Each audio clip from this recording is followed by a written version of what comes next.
20h sur les antennes de la télé Futurs Médias. Mesdames, Messieurs, bonsoir. C'est parti pour le sommaire de cette édition. Les Sénégalais à l'écoute de la commission d'observation du croissant lunaire, Mourchid Iyane Thiam et compagnie attendue sur la date de la célébration de l'Aïd el-Fitr. La commission d'observation du croissant lunaire, on en parle ce soir. Créée en 1996 et dirigée par Mourchid Iyane Thiam, elle est souvent critiquée, mais pour son président, pas question de décrocher. Veille de Korité à Thiès, des poulets impropres à la consommation et de la viande pourrie saisis par des agents de la brigade des services d'hygiène. Et puis la journée mondiale du don de sang célébrée ce jeudi. Le Sénégal fait des bons en avant, mais il reste encore beaucoup à faire. L'expression des besoins estimés à 150 000 dons de sang, seuls 88 905 ont été collectés en 2017. Voilà pour les titres. Le développement, c'est tout de suite.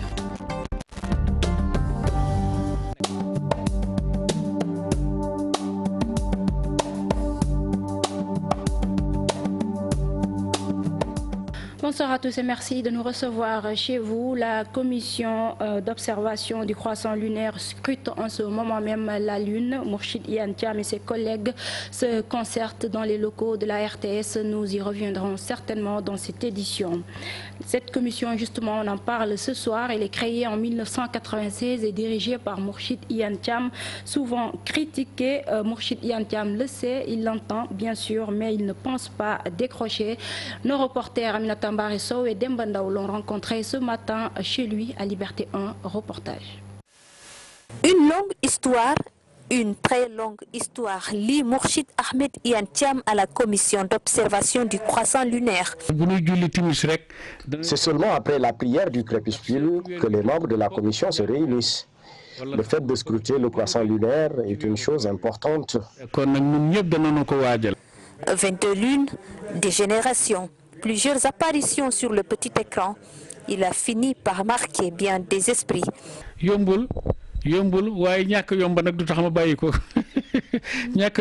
Ce n'est pas du tout facile de porter cette lourde responsabilité. Mais rien n'est facile dans la vie. À chaque épreuve, j'essaie de la surmonter. Et les critiques de certains ne me dérangent point. L'âge, les critiques n'excluent rien à son engagement. Oui, il continue d'avancer, peut-être difficilement, mais sûrement. L'essentiel pour moi est que j'accomplisse correctement la mission qui m'est confiée et que tout ce qui se fait au sein de la commission aussi soit conforme à la charia. Ce n'est pas tous les jours un soir de claire lune pour Mourchid Iyane Thiam, mais comme à chaque veille de fête, ce soir encore, peut-être il nous guidera vers la lune. Aminata Mbaresso, merci. Des poulets impropres à la consommation et de la viande pourrie saisie par les agents de la brigade des services d'hygiène et du service régional du commerce. Une opération de grande envergure s'est déroulée dans les marchés de Thiès. Elle est menée par le gouverneur adjoint Amdi Samb, suivant cette correspondance de Cheikh Anta Diop et Seyla Tir. Les agents de la brigade régionale d'hygiène et ceux du service régional du commerce et de la consommation sont descendus sur le terrain au niveau des marchés de Thiès. Ils ont saisi une importante quantité de produits impropres à la consommation. Des produits périmés, donc impropres à la consommation, de la viande en état de putréfaction, des produits saisis pour cause de mauvaise conservation et autres produits qui sont entrés dans le pays de façon frauduleuse. Et pour cela, on peut citer surtout les cuisses de poulet. Et une importante quantité a été saisie à ce niveau. Les autorités administratives et les agents du service régional du commerce comptent mener d'autres actions combinées après la Korité dans un souci de protéger les populations dans leur consommation. On peut constater que le pain est transporté dans des taxis clando. Dans des taxis clando et parfois à même le sol. Et tout cela peut charrier, tout le monde le sait, des maladies et autres germes. Là aussi, nous nous sommes engagés à éradiquer ce phénomène. C'est un problème de sécurité publique et cela pose aussi un certain comportement qui doit être maintenu par les individus qu'on peut taxer quand même de véreux. Les plus hautes autorités aussi nous avaient, entre-temps, instruit de veiller scrupuleusement à l'approvisionnement correct du marché et à sa surveillance. La cause est bien entendue. Les commerçants de Thiès sont donc avertis. Cher Anta Diop, plus que quelques heures avant la fête de Korité, le marché Tilène bien approvisionné en poulet. Les prix varient entre 2500 et 3000 francs CFA, des prix jugés abordables par les ménagères trouvées sur place. Reportage Fatou Bintou Kanté et Dembandao. Cette année, pas de plainte chez les ménagères. Le marché est bien approvisionné en poulet en cette veille de l'Aïd el-Fitr et les prix sont assez abordables. Cette année, on a remarqué que les poulets sont en abondance, contrairement à l'année dernière. Et les prix sont abordables aussi. Cette fête de Korité, vraiment, rien ne manque, sincèrement. L'année dernière, c'était cher, mais cette année, on ne se plaint pas. Et puis, il y en a beaucoup, à suffisance, hein, les poulets. Au marché Tilène, les vendeurs de poulets se frottent les mains. Pour la seule demi-journée, près de 500 poulets ont été déplumés et vendus. Comme vous pouvez le constater, les camions acheminent la volaille ici depuis 2 heures du matin. Nous, on s'occupe de l'abattage, mais aussi de déplumer les poulets. La clientèle est bien là. À l'heure actuelle, nous avons déjà déplumé environ 500 poulets. Et les prix varient entre 2500 et 3000 francs, voire plus. C'est selon le poids du poulet.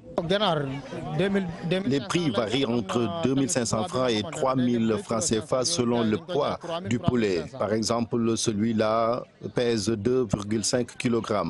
Il coûte entre 3000 francs CFA et 3500 francs CFA. Il y a des poulets qui pèsent lourd et qui sont vendus entre 6 000 et 7 000 francs CFA. Les déplumeurs ne sont pas en reste. Avec cette fête de Korité, chaque poulet déplumé leur revient à 200 francs. Une manne financière assez conséquente. Moi, je vends, mais aussi des plumes. Et pour cela, il faut payer 200 francs CFA.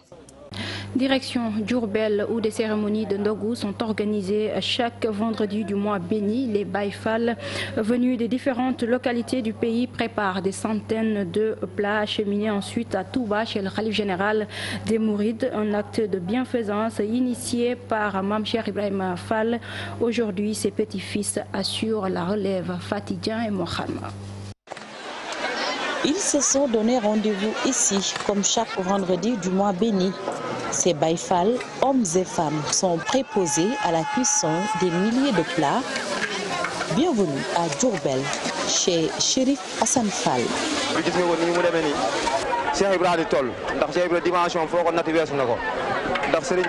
Comme vous le voyez, c'est à l'image de l'initiateur de ces Ndogou, Mame Cheikh Ibrahima Fall. Et chacun a une tâche bien définie.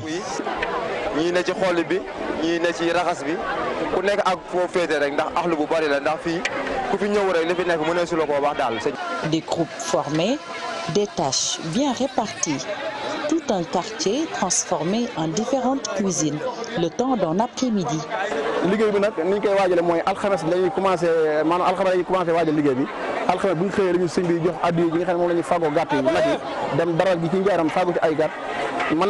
Chaque jeudi soir, nous faisons le marché. Nous achetons des moutons, des bœufs et beaucoup d'autres denrées. Chaque vendredi, ce sont des centaines de plats qui sont préparés et remis au Khalif général des Mourides. Ce geste n'est pas nouveau. Initié par Mame Cheikh Ibrahima Fall, il est aujourd'hui perpétué par son petit-fils, Serigne Amdi Khady Fall. ndogu yi ci Cheikh Ibrahima Fall lamp la woon ndax sëriñ bu mag bi daa mas a wax sëñ Touba ci wax Cheikh Ibrahima ni ko damaa am gan te damaa bëgg gan gi nga teralal ma ko Cheikh Fall ne bisimilah jàmm xamul leen yéen gan gi sëriñ Touba. Les ndogou ont été initiés par Mame Cheikh Ibrahima Fall sous le ndigal de Serigne Touba. Aujourd'hui, ses petits-fils assurent la relève. mu jógee fi ba tey njabootam gi ba ca sërif ba ca sëñ Abdou Fall ñëpp di ko def muy ko togg ndogu yi nii mu mel nii dañu koy defar ba mu sell duñ ci ñam xorom. Une fois les mets préparés, direction Touba, chez le Khalif général des Mourides, sur fond de Sam Fall.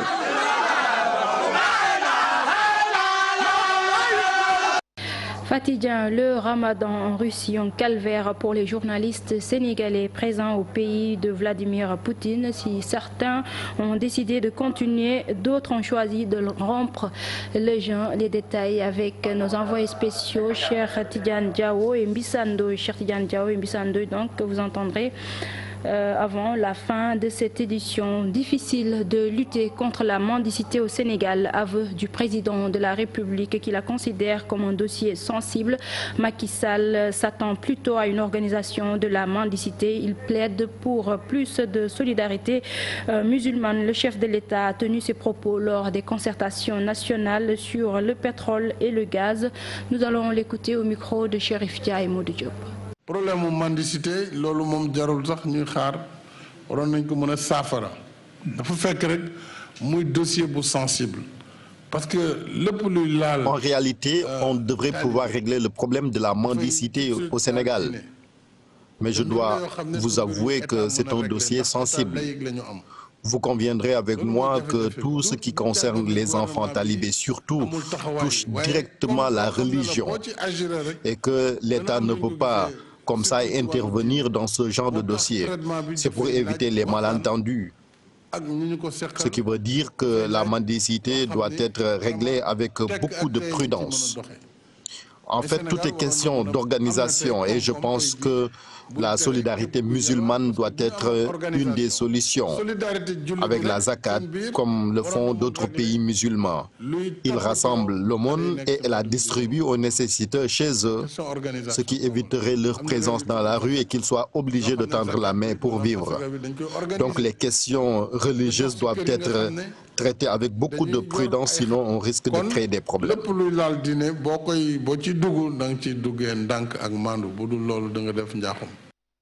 Le port d'armes au Sénégal est-il devenu banal? Une interrogation pour tenter de comprendre la conduite de l'homme qui tirait hier des coups de feu en pleine circulation à Sacré-Cœur. Les Sénégalais rencontrés condamnent cet acte. L'avocat Maître Papsen invite au respect de la loi 6603 du 18 janvier 1966. Plutôt les détails avec Mambiram Diouf et Mbaye Diouf. La scène émeut l'opinion.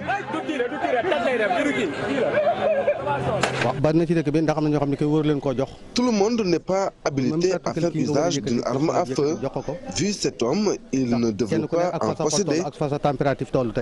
Insécurité totalement ci réew mi quoi parce que tamit xam nga quoi qu'on dise bu njëkk lii daawul am waaw nit ñi daan nañ nekk ci jàmm sécurité daan na am mais léegi dafa banal trop nit ñi génne arme ni dóor et puis en l'air ni. Ça me met dans une situation de peur extraordinaire parce que quand même c'est des situations auxquelles nous n'avons pas l'habitude d'assister dans nos pays. Le port, la détention d'une arme à feu au Sénégal est bien réglementée, rappelle l'avocat par la loi 66-03-18-1966. L'autorisation de port d'armes ou de détention d'armes doit être accordée à des personnes assez responsables. C'est pourquoi d'ailleurs par rapport aux statistiques que nous avons dernièrement, je crois que jusqu'en 2017, le Sénégal n'avait pas atteint le niveau de 1000 autorisations. En ouvrant le feu, soit pour intimider, soit pour prétendre faire la loi, il peut tomber ainsi sous le coup de sanctions. Et si par hasard, le coup qu'il a tiré avait atteint le monsieur, on ne le souhaite pas, ou la dame, et que celle-ci ou cette personne décède, à partir de ce moment, on sort du champ délictuel et on rentre dans le champ criminel. Vous voyez donc que c'est extrêmement dangereux de jouer avec ces genres de comportements qui sont quand même des comportements à la fois répréhensibles mais également répressifs. Dans cette armurerie, aucun commentaire sur la vente systématique d'armes. Quoi qu'il en soit, le vieux Malik, lui, demande que des mesures fermes soient prises pour que de tels comportements ne se reproduisent plus. L'État a le pouvoir et c'est son rôle de veiller sur nous. Plus jamais ça, donne le ton nos interlocuteurs. Mambiram Diouf, la vente et l'utilisation des armes blanches est également un problème. Selon Maître Papsen, il estime qu'un contrôle rigoureux devrait être fait pour des raisons de sécurité. Je vous propose de l'écouter. Oui, très souvent. Une personne qui se promène sans raison, qui se promène avec une arme contondante, coupante, sans raison un coupe, que ça soit un coupe, que ça soit par exemple un couteau en ville, en pleine nuit. Donc vous voyez, on examine un peu les circonstances. À partir de ce moment, il peut y avoir quand même des indices pour aller vers un peu le délit de détention d'armes sans autorisation préalable. Colère des populations de Déby-Tiguette dans la région de Saint-Louis. Les populations ont organisé une marche pour réclamer de meilleures conditions de vie dans cette localité de 6000 âmes. Le poste de santé sans sage-femme, l'éducation est au ralenti. Nous allons suivre cette correspondance d'Ousseynou Diop et Habib Sek. Déby-Tiguette est un village situé dans la commune de Diama, région de Saint-Louis. Plus de 6000 âmes vivent dans cette localité du Tak-Gagne. La marche organisée par les populations était une manière de dénoncer les mauvaises conditions de vie dans ces villages dont la majorité s'active dans le secteur agricole. Le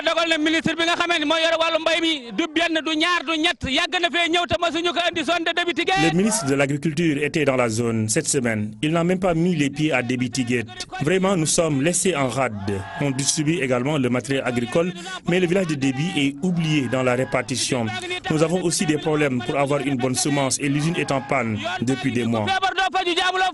Dans le domaine de l'agriculture aussi, 4000 hectares de terre sont non cultivables à cause du manque de moyens des producteurs de riz de la vallée.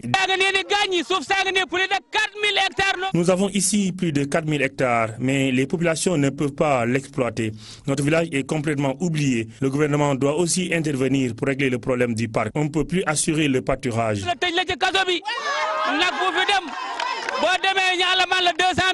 Ici, le poste de santé est sans sage-femme, l'éducation des jeunes est au ralenti. Les populations invitent l'État à prendre des mesures pour améliorer leurs conditions de vie. Nous n'avons pas d'ambulance. Les populations cotisent pour payer la sage-femme. On a également pris en charge la construction du collège. Les élèves étudient dans des abris provisoires. C'est vraiment difficile pour les paysans. Déby-Tiguette vit des moments difficiles. Les populations exigent des autorités locales des mesures d'urgence pour sauver ces milliers de personnes qui vivent dans cette zone rurale. Croix-Rouge sénégalaise, le Bureau national a porté plainte contre d'anciens jeunes membres de la structure bien identifiés pour destruction de biens appartenant à autrui. Les mises en cause décrient la gestion du président. Il faisait face à la presse à Pikine, l'un d'eux, Ibn, que nous allons écouter au micro de Salif Sow à Malik Diop. Sinon, il y a des gens qui s'agitent. Ils ont été exclus de la Croix-Rouge, ils ont dépassé les bornes. La Croix-Rouge, vous savez, c'est des volontaires et des élus. Nous avons voulu travailler avec eux, sauvegarder notre piquinité, mais c'est dommage, nous ne voulons pas. Ils ont franchi le Rubicon, mais ils sont allés saborder les locaux de la Croix-Rouge, saborder les locaux des partenaires, faire des graffitis un peu partout, insulter le président de la Croix-Rouge à travers les réseaux sociaux. Ils ont franchi le Rubicon. C'est indigne d'un volontaire de la Croix-Rouge. Les gens n'ont pas aimé. Et ils sont réunis d'Adar Express et ils les ont radiés de la Croix-Rouge. Ils sont 45 jeunes qui ont été radiés et une trentaine qui ont été suspendus. La Croix-Rouge a commis un huissier et nous laissons l'huissier faire son travail. Il ne faut pas user de la violence. La violence, c'est l'arme des faibles. Il a été agressé au stade et ça se trouve entre les mains de la justice. Laissons la justice faire suivre son cours. Pikine, une vaste opération de déguerpissement est lancée par les autorités municipales. Les riverains des grands axes surpris par cette opération se disent préoccupés. La mairie les rassure. C'est pour un projet de pavage estimé à 2,6 milliards de francs CFA. L'adjoint au maire de Pikine, Matar Diop, que nous écoutons au micro de Salif Sow à Malik Diop. L'opération de déguerpissement, l'axe Icotaf Buntu Pikine, a démarré, ce au grand regret bien sûr des concernés. Il faut aller jusqu'au bout de l'opération. Les riverains de la très fréquentée route invitent les autorités à assurer le suivi et à ne pas faire dans une politique de 2 poids 2 mesures. C'est une très belle initiative. Je pense que les autorités doivent en veiller pour que cela ne se reproduise plus. Mais aussi, ils ne doivent pas avoir de parti pris. Ils doivent tout déguerpir.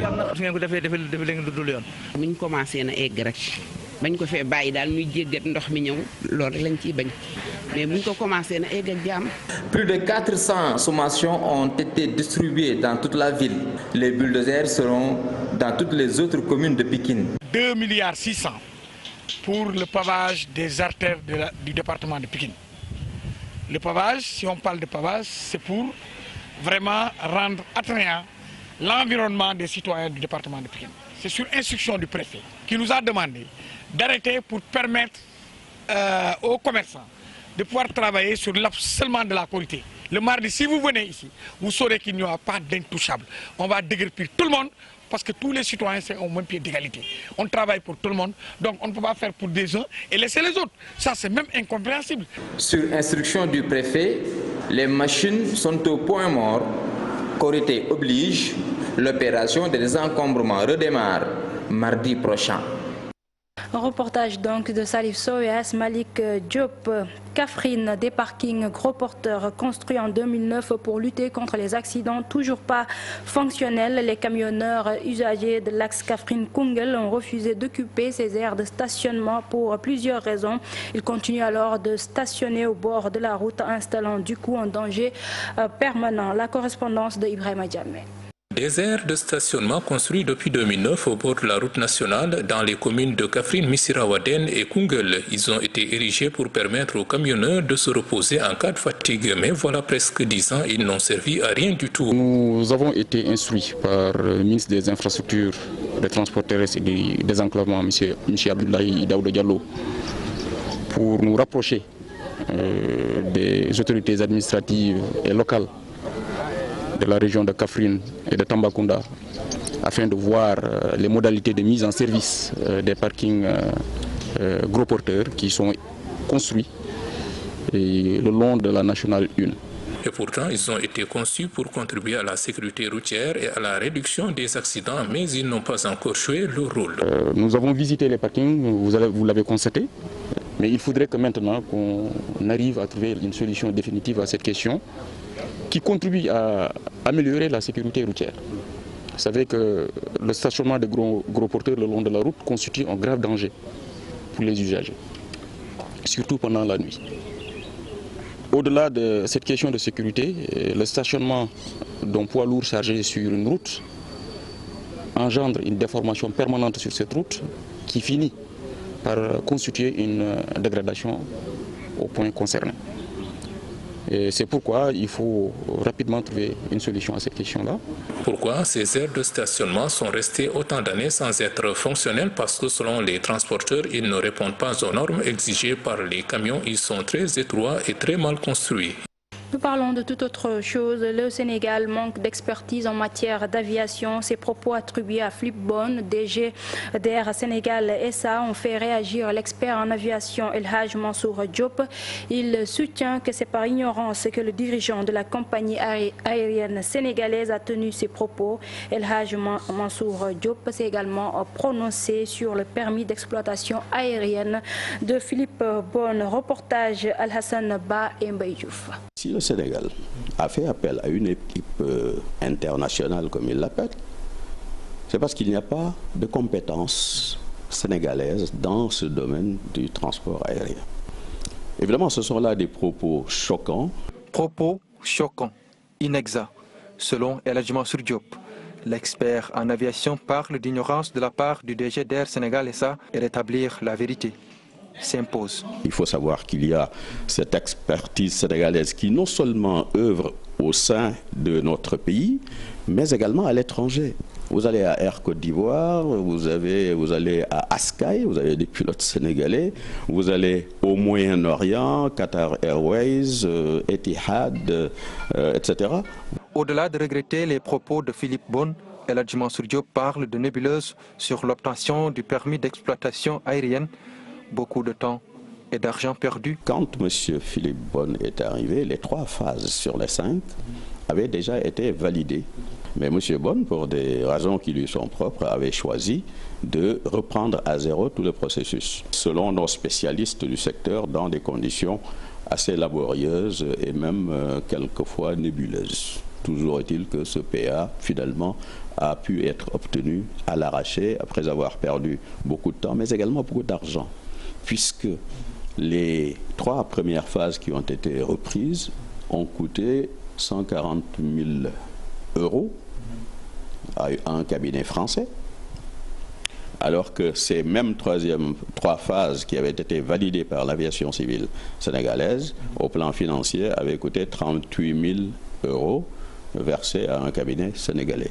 L'expert en aviation et ses camarades du groupe GECITA, groupe d'experts sénégalais de l'industrie du transport aérien, comptent s'organiser, apporter leur soutien, leur savoir-faire, une contribution périodique qui va constituer des supports pour les autorités. Alassane Ba, le DG d'Air Sénégal SA apporte des éclairages pour Philippe Bonne. Ses propos ont été mal interprétés. Quand il parle de déficit, il fait allusion à la maintenance et ce n'est pas seulement au Sénégal. Je vous propose de l'écouter. Si il y a par exemple un déficit qui peut exister en termes de nombre, c'est par exemple sur les métiers de la maintenance. Il y a toujours une grande tradition au Sénégal de maintenance aéronautique. Aujourd'hui, mais ce n'est pas spécifique au Sénégal, donc ces experts ont mal compris ou sont dans la diffamation mes propos.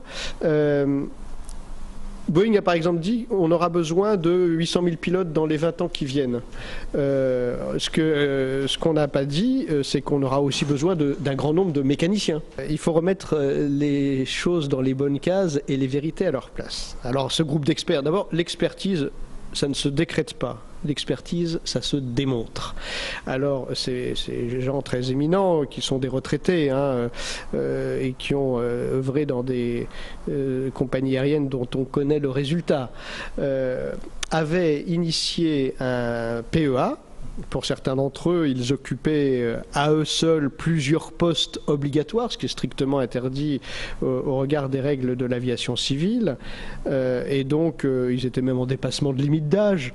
Et donc, la façon dont ils avaient initié leur PEA a conduit très sagement l'ANACIM à demander à Air Sénégal de reprendre le processus en octobre au point de départ. On n'est pas dans une industrie qu'on peut faire entre nous, entre experts autoproclamés qui vivent dans leur petit monde aujourd'hui malheureusement un peu dépassé, mais on est dans le monde, on est dans la concurrence internationale et on est dans l'univers de la norme, de la précision et des audits internationaux. Mame Mbaye Niang, invité à rejoindre le gouvernement après sa démission par maître Djibril War, le directeur de l'école du parti de l'APR, rejette toute idée qualifiant la décision du ministre du Tourisme comme un signe de malaise au sein du parti au pouvoir. Il est au micro de Mame Birame Diouf. C'est une nouvelle qui nous a attristés. Je suis d'autant plus placé pour manifester ma tristesse parce que Mame Mbaye Niang, lui et Aziz Mbaye, je pèse bien le mot, M. Aziz Mbaye, qui est la présidence à la communication, je peux dire que c'est même les béquilles, non tout seulement du parti de la Pluralité, mais du Macky Sall, président Macky Sall. C'est un membre de notre famille. Je ne sais pas encore les tenants et les aboutissants, même si je suis rassuré du fait qu'il n'a pas démissionné du parti. Qu'il vienne retrouver vraiment la place qui est la sienne, aussi bien dans le parti que dans la sphère gouvernementale. J'entends même des analystes que je respecte beaucoup. Soutenir, c'est l'affaire de l'APR, parce que l'APR, ça va dans tous les sens, c'est des couves de positionnement. C'est pas vrai, c'est pas des couves de positionnement. Je vous le disais dans les titres, la journée mondiale du don de sang célébrée ce jeudi. 88 905 dons de sang ont été collectés en 2017. Malgré tout, le nombre est insuffisant. L'expression des besoins en dons de sang au Sénégal est estimée à 150 000. Cette journée mondiale donc célébrée ce 14 juin avec comme thème « Soyez là pour les autres, donnez votre sang, partagez la vie ». Le reportage de Souadou Ndiaye que vous pourrez suivre dans nos prochaines éditions. Le ramadan en Russie, je vous le disais tout à l'heure, un calvaire pour les journalistes sénégalais présents au pays de Vladimir Poutine. Si certains ont décidé de continuer, d'autres ont choisi tout simplement de rompre le jeûne. Les détails avec nos envoyés spéciaux en Russie, Cher Tidiane Diao et Missandoy. Ici, la vie d'un jeûneur en Russie en cette période d'été. Les journalistes présents ici en ont vécu l'amère expérience. Première remarque une fois ici à Russie, où il y a 3 heures de décalage entre Moscou et Dakar. Donc ça impacte forcément sur le jeûne. Difficile de jeûner, mais bon, on s'adapte quoi. Parce que bon, là, on commence le jeûne à partir de 2 heures du matin et on coupe à 21 heures. C'est un peu difficile, mais bon, on s'adapte quoi. Parce que le temps ici, il fait, je dirais, un peu froid pour nous Sahéliens. Donc ça va quand même, on gère. En plus du changement climatique, les habitudes alimentaires également sont complètement bouleversées. Nombreux sont des confrères qui ont rompu le jeûne par convenance personnelle. Ça dépend aussi des gens. Certains parviennent quand même tant bien que mal à gérer cela. D'autres aussi n'arrivent pas à le gérer, mais on les comprend aussi. C'est une question, je me dis peut-être c'est une question personnelle. Chacun a sa manière de comprendre les choses. Il y a certains qui n'appliquent pas, plus, qui ne jeûnent plus. Certains continuent de le faire. Donc aussi je me dis que c'est un peu personnel. Donc ça se comprend également. La bonne nouvelle sans doute, c'est que la Korité sera célébrée ici vendredi prochain. C'est la fin de cette édition. Merci de l'avoir suivi. Prochain rendez-vous d'information à 0h avec le tout en images. Retrouvez Ibrahim Khan dans quelques minutes dans le journal du Mondial. Bonsoir.